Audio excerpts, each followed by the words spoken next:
नमस्कार. लोकसत्ता दृष्टिकोनमध्ये आपलं स्वागत. एक नवीन उपक्रम घेऊन लोकसत्ता आपल्यासमोर येतोय.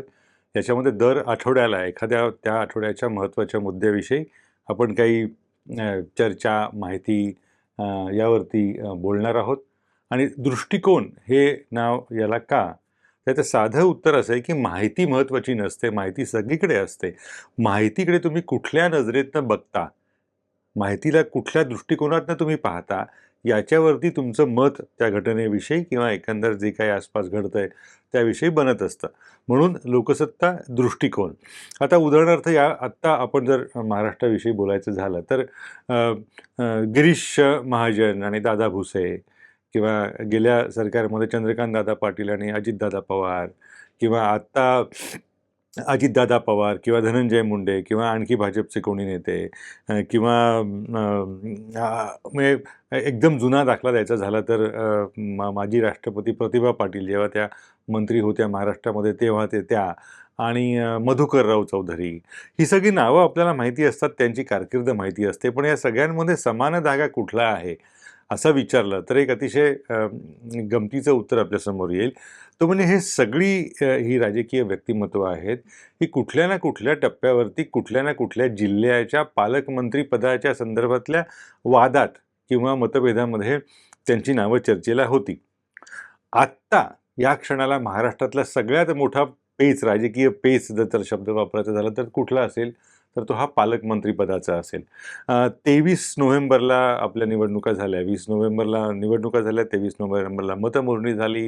नंतर 15 दिवसांनी शपथविधी झाला भव्य सोहळ्यामध्ये मुख्यमंत्री, उपमुख्यमंत्र्यांचा. त्याच्यानंतर 15 दिवसांनी खातेवाटप झालं नागपूरला अधिवेशनाच्या नंतर. म्हणजे जवळपास 1.5 महिना आता होईल, पण सरकारला अजूनही पालकमंत्री ठरवता आलेले नाहीत.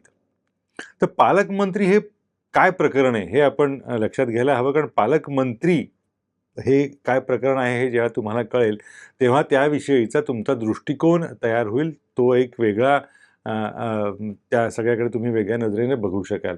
तर खरं सांगायचं झालं तर पालकमंत्री अशी कुठलीही संज्ञा आपल्या प्रशासकीय व्यवस्थेत अस्तित्वात नाही.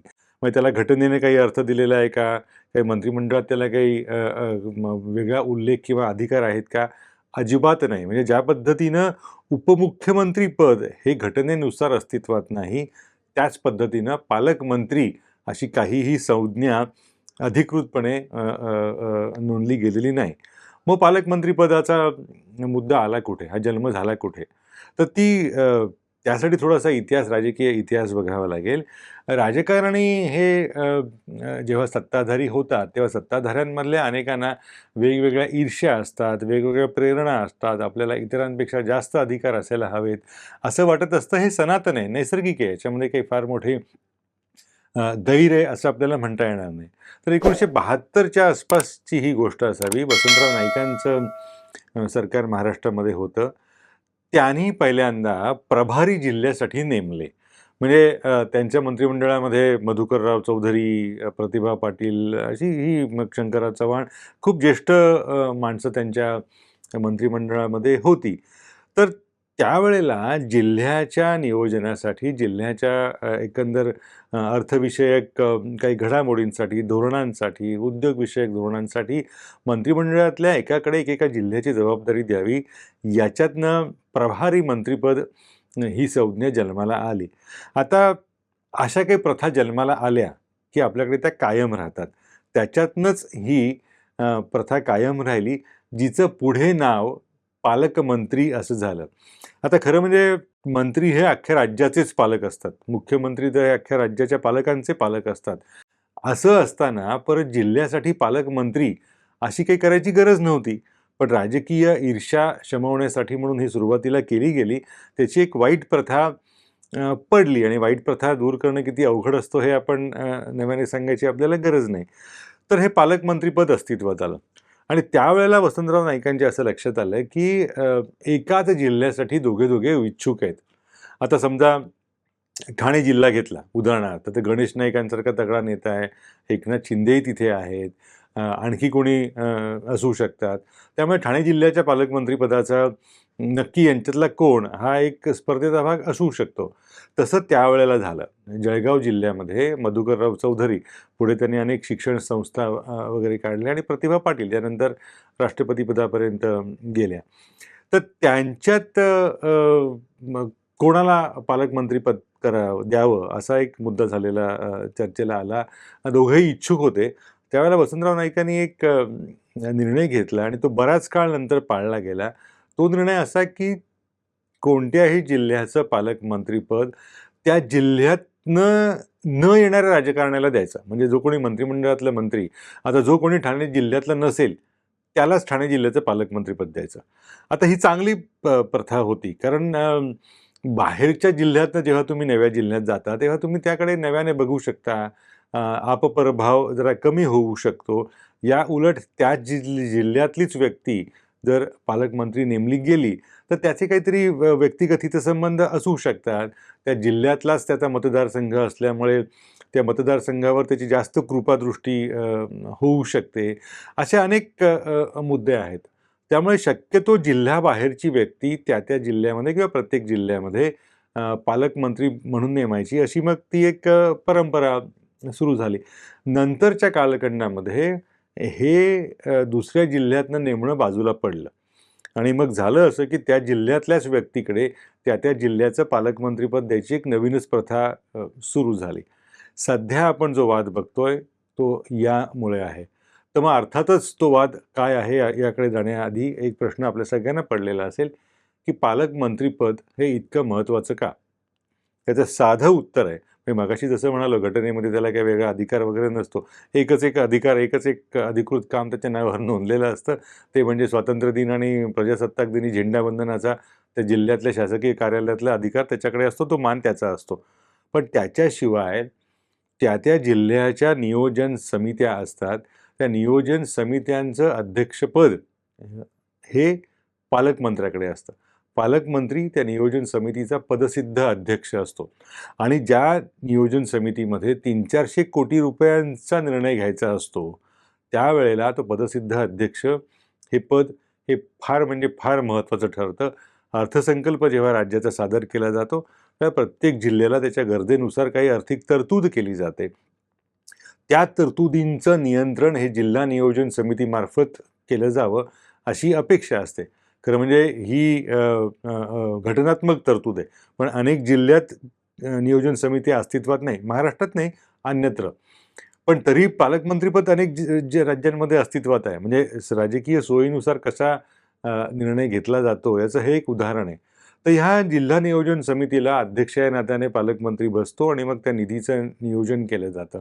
आता निधीचं नियोजन करणं हे वरकरणी हा खूप निरागस पद्धतीचा उपद्व्याप उद्योग वाटू शकतो, पण तसं नाही. त्याच्यात कंत्राटं देणं असतं. त्याच्यामध्ये स्वतःच्या मतदारसंघामध्ये काही अधिक विकास कामं करणं असतं आणि जॉर्ज ऑर्वेल म्हणाले तसं त्याप्रमाणे काही जण समान, सगळेच जण समान असले तरी काही अधिक समान असतात. तसे काही कंत्राटदार अधिक समान असू शकतात. त्यांना विशिष्ट कामं अधिक मोठ्या प्रमाणावरती देणं, हे सगळं पालकमंत्र्याला करता येतं. आता उदाहरणार्थ आत्ताच बघा, नाशिक जिल्ह्याच्या पालकमंत्रीपदासाठी हे अधिकृतपणे कोणी बोलणार नाही, पण जेव्हा काही बातम्या येतात त्यावरून असं दिसतं ते गिरीश महाजनही उत्सुक आहेत आणि दादा भुसे हेही उत्सुक आहेत. आता या दोघांनाही नाशिक जिल्ह्याची भरभराट व्हावी, प्रगतीपथावर व्हावा, नाशिक जावा, नाशिक जिल्हा ठाणे किंवा पुण्यापेक्षाही पुढे जावा वगैरे अशी काही आंतरिक इच्छा आहे का? तसं असतं तर चांगलंच असतं. ते दोघेही म्हणतील तशी इच्छा आहे म्हणूनच आम्हाला पालकमंत्रीपद हवं आहे. पण खरं कारण हे वेगळं आहे. नाशिकमध्ये यंदा कुंभमेळा होईल. अर्धकुंभ नाशिकमध्ये असतो आणि कुंभमेळ्याच्या निमित्तानं केंद्र सरकारकडनं सुद्धा कोट्यवधी रुपयांची अनुदानं आणि आर्थिक योजना येतात. त्या कोट्यवधी रुपयांच्या वाटपाचा अधिकार हा पालकमंत्र्याकडे असतो. म्हणून नाशिक जिल्ह्याच्या पालकमंत्रीपदासाठी आता ही जी काही पडद्यामागची चर्चा किंवा बातम्या येतात त्याचं कारण ते आहे. तर हे या सध्याच्या काळामध्ये जे भ्रष्टाचाराची अनेक मुळं आहेत, त्यातलं एक मूळ हे निश्चितपणे पालकमंत्रीपद याच्यामध्ये आहे. त्यामुळे जर प्रशासकीयदृष्ट्या काही चांगल्या सुधारणा करायच्या असतील, तर मला असं वाटतं की 1972 पूर्वी काय महाराष्ट्राचा विकास झाला नाही का?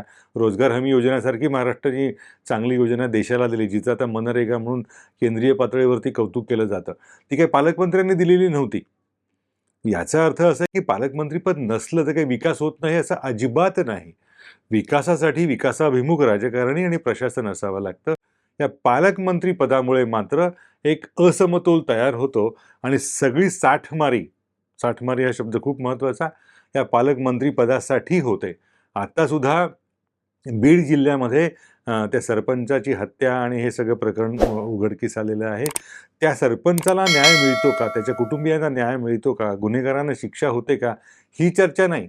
चर्चा कसली आहे? बीडचं पालकमंत्रीपद कोणाकडे येणार? याचा अर्थ पालकमंत्री पदाला अतोनात महत्त्व दिलं गेलेलं आहे.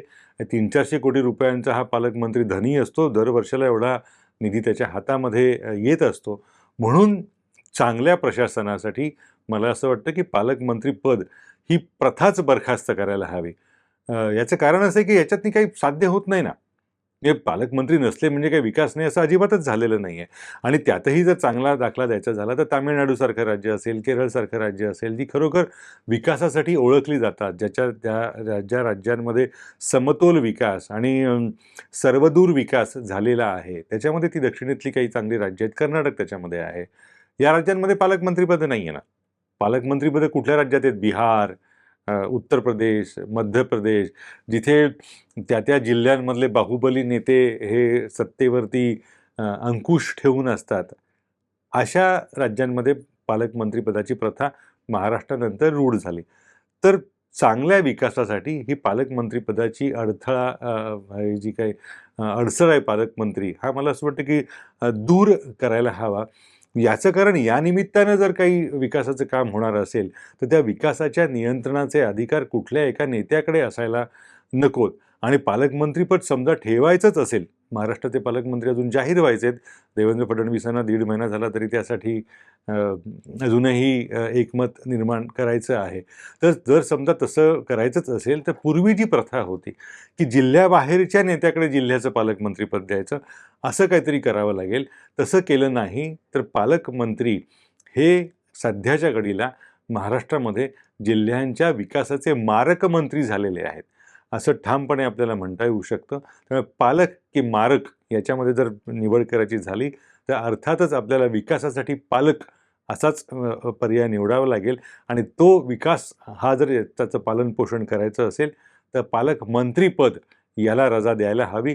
अन्यथा पालकमंत्री हे विकासाला मारक मंत्री झालेले आहेत, असं आपल्याला ठामपणे म्हणता येऊ शकतो. हा दृष्टिकोन त्याच्याकडे आपण लक्ष द्यायला हवं आणि या सगळ्या पालकमंत्रीपदाच्या वादातनं जी काही माहिती समोर येते, त्याच्यातनं तयार झालेला हा दृष्टिकोन आपण लक्षात घ्यायला हवा.